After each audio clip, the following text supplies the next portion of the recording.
Eh bien salut à tous, c'est la vie météo, j'espère que vous allez très bien. On se retrouve en ce mercredi 7 janvier 2026 pour de nouvelles infos météo. On va reparler rapidement ce matin du front neigeux qui traverse le nord du pays, avec donc un petit peu d'avance sur l'échéance qui était prévue hier, à peu près 1 heure. Donc le front neigeux est en train de circuler sur l'île de France, laissant sur son passage entre 5 et 10 cm de neige supplémentaire à ce qu'il est déjà tombé lundi.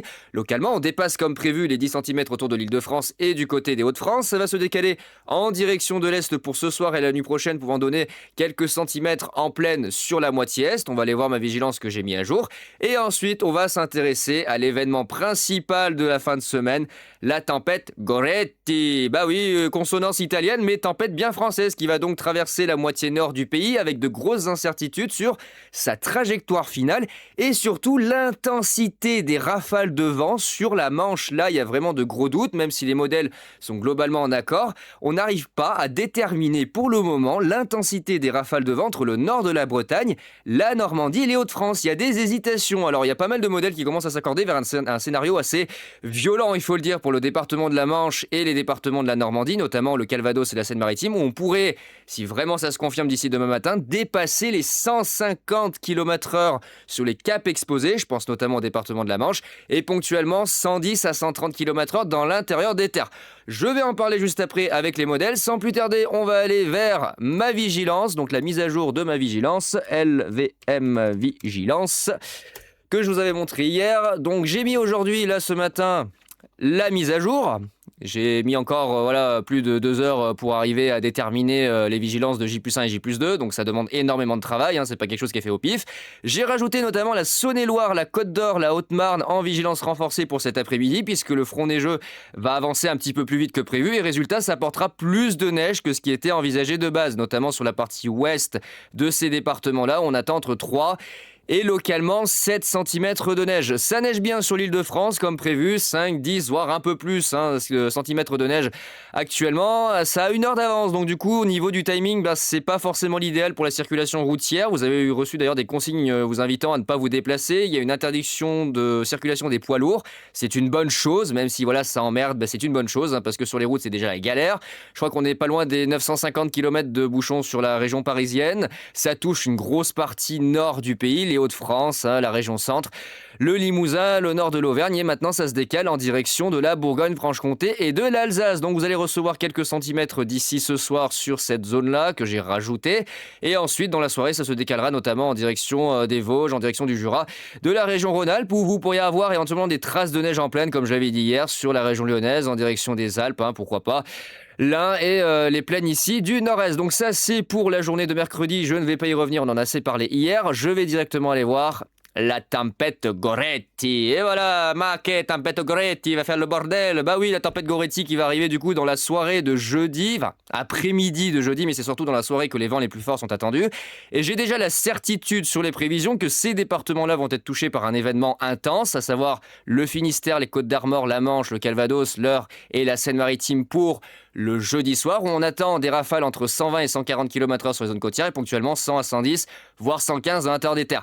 Tout en sachant qu'il y a cet inconnu sur ce Stingjet qui pourrait traverser le département de la Manche, du Calvados et de la Seine-Maritime, avec des rafales de vent pouvant dépasser les 150 km/h sur les côtes et pouvant atteindre 120 à 140 dans l'intérieur des terres. Si jamais cette prévision venait à se confirmer sur les modèles MyFin demain, s'il y a un accord général, il est possible que 2 ou 3 départements basculent en vigilance rouge.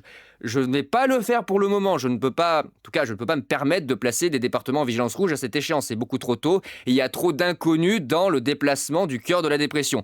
Pour le moment, je vais laisser comme ça. Voilà, ça va ressembler à ça pour la première actualisation. Et après, demain matin, si vraiment c'est nécessaire, je vous montrerai la toute dernière carte de vigilance que j'ai établie avec les dernières prévisions sur l'intensité. Donc ça, c'est pour le jeudi soir. Il y a une grosse partie du pays qui sera touchée par de fortes rafales de vent entre 80 et 100 km/h dans l'intérieur des terres. La façade atlantique, quelques départements, notamment ici, la Vendée, les Deux-Sèvres, la Charente-Maritime, pourquoi pas la Vienne et la Charente, pourraient passer en vigilance orange dans mon prochain bulletin, puisque là aussi, le front froid pourrait donner de violentes rafales de vent supérieures à 120 km/h sur les côtes et 100 à 110 dans l'intérieur des terres. Ça sera surveillé. Je ne confirme pas encore cette prévision, j'attends, donc vraiment prudence. Et puis la zone ici qui pourrait aussi y passer, ça serait l'Orne, la région parisienne, la Picardie, les Hauts-de-France, jusqu'à l'Aisne, voire les Ardennes. Ardennes. Il y aurait cet axe-là ici, autour de la région parisienne, jusqu'aux frontières belges, qui pourrait passer en vigilance renforcée. Mais comme je vous le dis, je ne veux pas prendre de risques et aller trop vite, plus vite que la musique. On va analyser tout ça et je vous dirai demain matin si j'ai ajouté la vigilance. De toute façon, vous serez au courant puisque je vais vous publier les cartes en post communauté. Donc ça, c'est pour jeudi. Et vendredi matin, du coup, dans la nuit de jeudi à vendredi, cette tempête va se décaler, notamment le cœur de la tempête, en direction des Hauts-de-France, notamment le Pas-de-Calais, la Somme. Et je vais potentiellement rajouter le département du Nord avec plusieurs autres, on verra, pour jeudi matin. Donc voilà, situation très complexe. Il va beaucoup neiger sur les Alpes dans les prochaines 24-48 heures. On attend un peu plus de 60 à 70 cm au-dessus de 2200 mètres. Idem du côté du Massif central sur vraiment les hauts plateaux, au-dessus de 1500-1800 mètres, on attend pas mal de neige. Et potentiellement, là attention, je ne l'ai pas mentionné, en direction du nord et du Pas-de-Calais, lorsque la tempête va s'évacuer vers la Belgique, vous allez avoir l'occlusion qui va circuler et vous allez avoir un retour de flux de nord.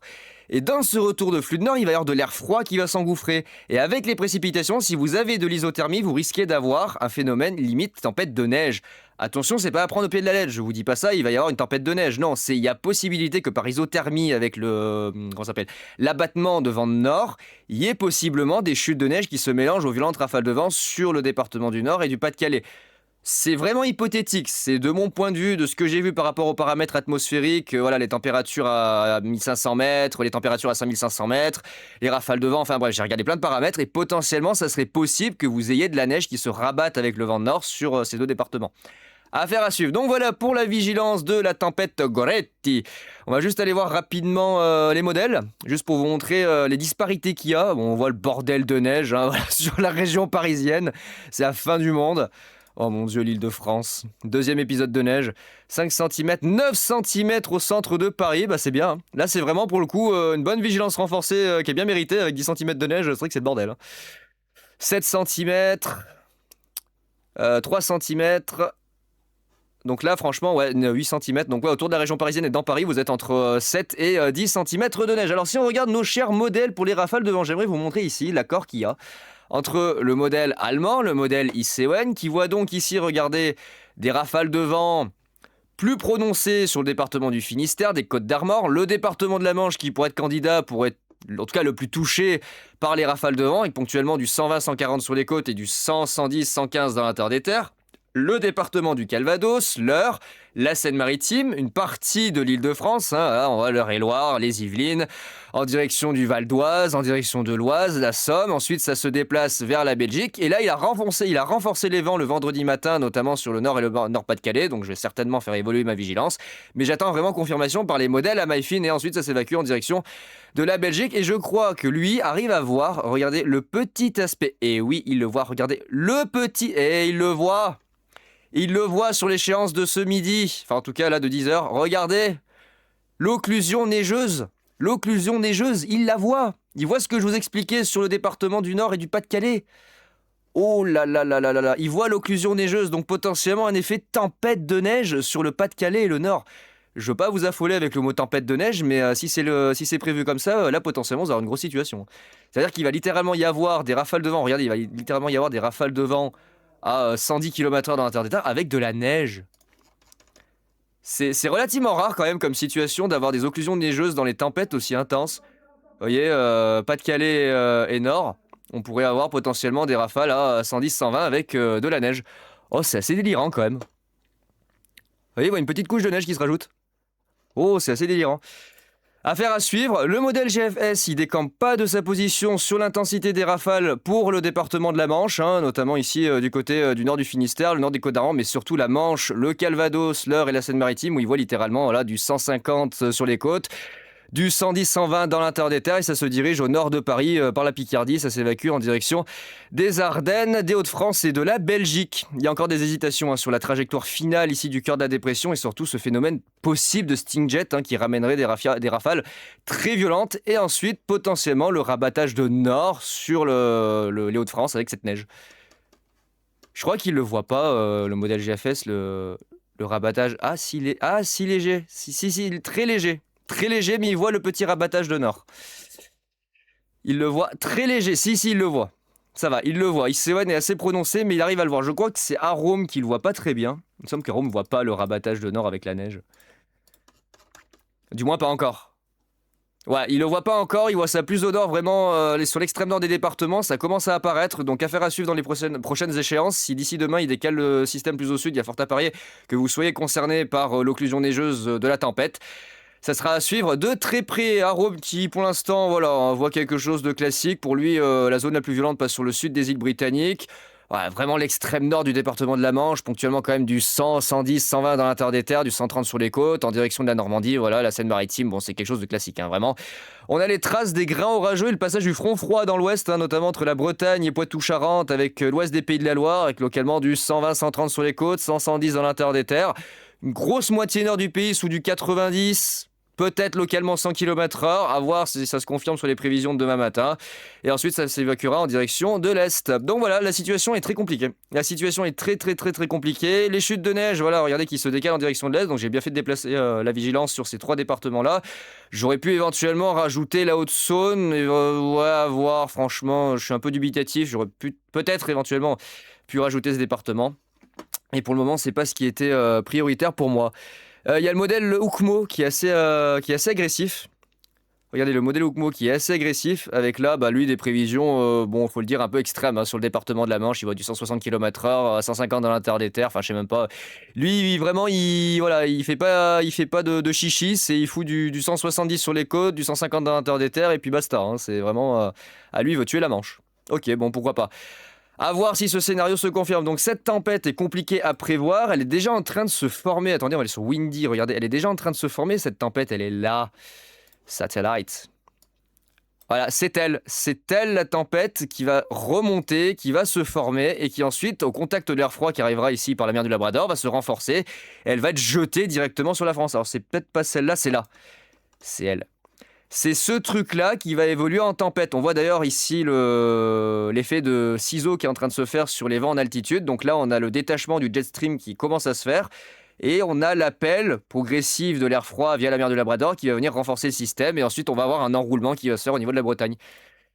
Donc voilà les amis, ça va être encore une folle semaine. Et surtout là, dans la nuit de jeudi à vendredi, il va falloir surveiller la situation du côté des côtes de la Manche. Ça va être assez dantesque. Regardez l'enroulement, juste j'aimerais vous montrer, regardez l'enroulement des températures de la tempête, regardez, c'est impressionnant. Regardez comment ça se mélange avec ici, voilà, l'air froid qui se rabat sur les Hauts-de-France. Et donc potentiellement, cet effet tempête de neige. Hein. Regardez, voilà, on a à nouveau de l'air froid qui s'enroule à l'arrière de la tempête. On a vraiment le yin-yang parfait thermique qui se met en place. On a une petite bombe météo qui se prépare. À voir si vraiment on peut l'appeler bombe météo dans les dernières échéances. En tout cas, vu l'intensité du creusement et les rafales de vent sur certains modèles, oui, et d'autres non, on est sur une tempête classique. Affaire à suivre les amis, on en reparle demain matin avec les dernières vigilances et je vous ferai suivre la situation sur mes posts communautés concernant l'évolution des prévisions et si vraiment il y a nécessité d'envisager une vigilance rouge pour certains départements, notamment la Manche, le Calvados et la Seine-Maritime. On verra tout ça demain en détail. Et écoutez, j'ai plus qu'à vous souhaiter une bonne journée et vous dire à très vite. Ciao tout le monde.